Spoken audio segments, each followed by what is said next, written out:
What's up guys? So it's Saturday today at merong umorder sa atin kaninang umaga ng Trio Dark Choco Balloon Molly. So ito guys yung ating pinagmamalaki na dark na Choco Balloon Molly. So red na red ang mata niyan at choco na choco ang kulay. So ito yung initial na balot. Ayan, with the plants na hiningi ni sir as freebies.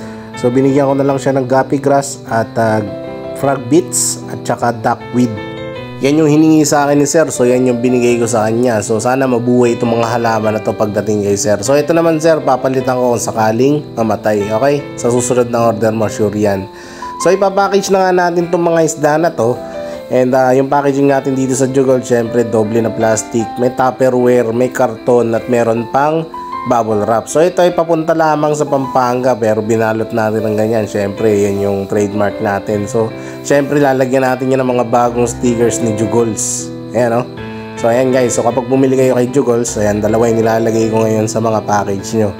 So bagong bago yan guys. So kapag kayo bumili, bibigyan ko agad kayo ng dalawa nyan. Ayan, so idikit nyo kung saan nyo gusto pero wag dun sa nakakaperwisyo ng kapwa.